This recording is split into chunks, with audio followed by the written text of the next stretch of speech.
Middle. It's a word devoid of any aspiration. It's the sort of word we attach to something we don't want to be, something we ignore, something we pretend isn't happening, something devoid of any interest at all. Ignorable, avoidable, and empty of interest.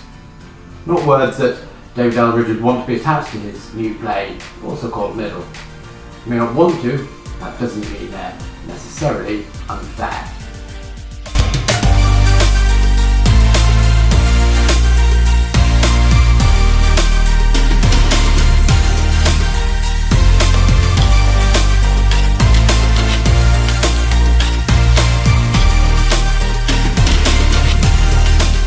In 2017, David Eldridge's play Beginning dramatised an awkward conversation in that time post-flirtation and pre-fuck. Two white, financially comfortable, urban dwelling, adult Generation X's overshared. They whined about their struggle to find time for relationships whilst maintaining their financial independence. Not that exciting. But the play struck a chord with middle-class, early 40s singletons everywhere who took a break from searching guardian soulmates and waited their plentiful disposable income, another cross they had to bear, to ensure the play received a West End transfer and then a UK tour. Naturally wanting to make the most of this appetite, Beginning morphed from being the one play it was intended to be into the first of a trilogy. The second chapter, Middle, would have been with us a lot sooner were it not for COVID. However, perhaps because of this rush to maintain the momentum, the whole point of the trilogy or play has been lost. Middle is connected to Beginning, but only at the most superficial level, with any potential originality or recognition of the zeitgeist stripped away.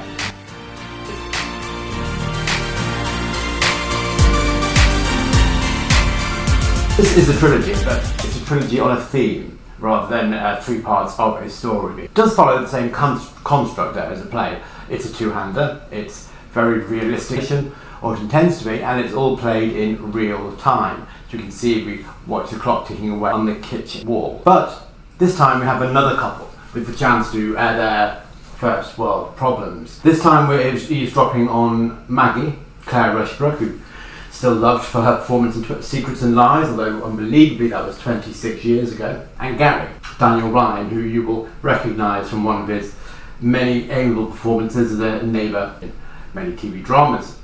They are two more spoiled children dressed as adults who believe that their lives are more difficult than anybody could imagine. They are the same dreary, self-pitying, navel-gazing, self-cast victims of life's unfairness who raise the sort of questions that come from self-reflection after having read too many self-help books and listened to too many You Can Do Better Than This podcasts. They are the sort of things that no one really cares about except themselves and their financially remunerated therapists. I do believe you have just had what we head shrinkers call a breakthrough. Because they are financially remunerated. Oh, Jesus. And we're out of time. Oh. In their late 40s, approaching 50, they're not much older than the protagonists in Beginning, but, and it's a big but, Maggie and Gary are married and have been for 15 years. The first play dealt with not having time for relationships, having a different priority in life, and which we assumed would be the through line for the trilogy. All of a sudden we're in a marriage that's been going for 15 years. It makes it ignore the setup and instead wheel out the same trite cliches that we've seen millions of times before. Take out the reference to an iPhone that's mentioned once, and really this could be a play set at any time, anywhere, over the last 50 years.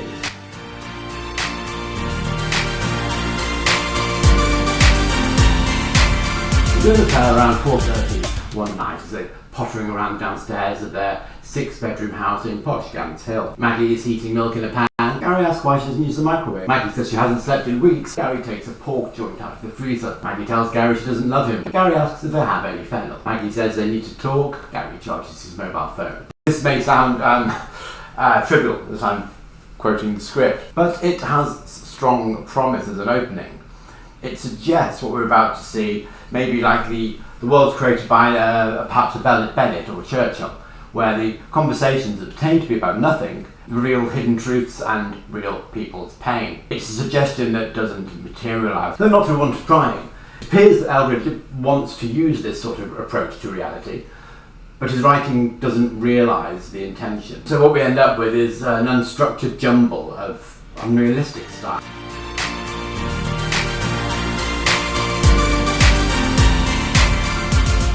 The first part is 2 hours.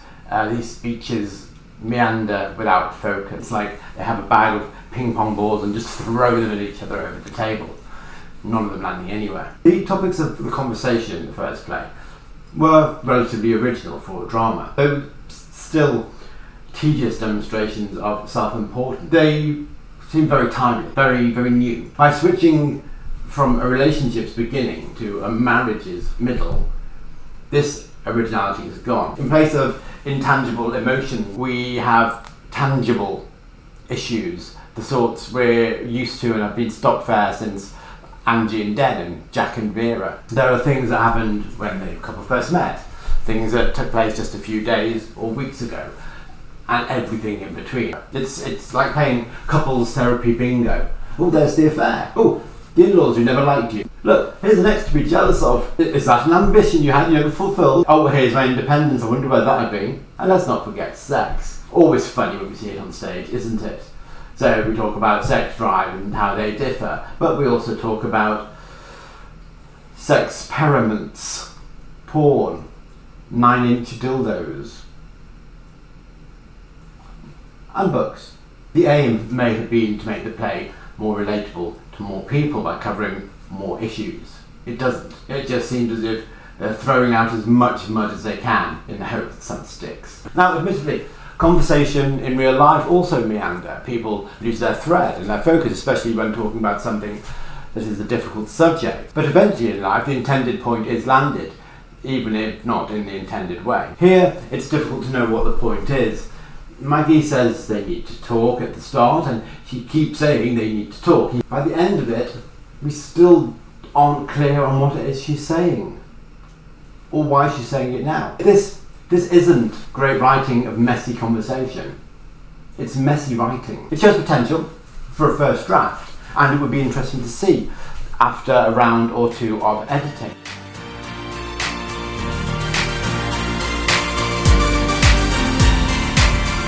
Marriage is not a common rite of passage it was in our parents' day. The rarity of marriage, especially one lasting 15 years, as has the characters in this play, makes the whole construct unrelatable to an audience today, to a theatre audience today. Frankly, we just don't care. Rushbrook and Ryan maintain a degree of believability in their characters, but they can only do so much. Now and again they appear lost. It's unsurprising that they've been left to negotiate the arc of their character journey without a map, and with only the most vague and conflicting of directions to follow. Eldridge said that for him, the success of Middle would be if a couple actually have an argument on the way home about whether they stay together or not. This is entirely possible. However, I think Eldridge is misguided if he thinks it will be due to the topics discussed in the play. More likely, it would be because one of them questioned the other's judgment if they thought it was in any way realistic or offered anything new. Given the circumstances, I want to suggest that it would be perfectly acceptable and eminently sensible if the plans to make this a trilogy that perhaps were hurriedly put together were quickly revised. It would only take a quick change in the title. We could happily bring an end to Middle by making Middle end.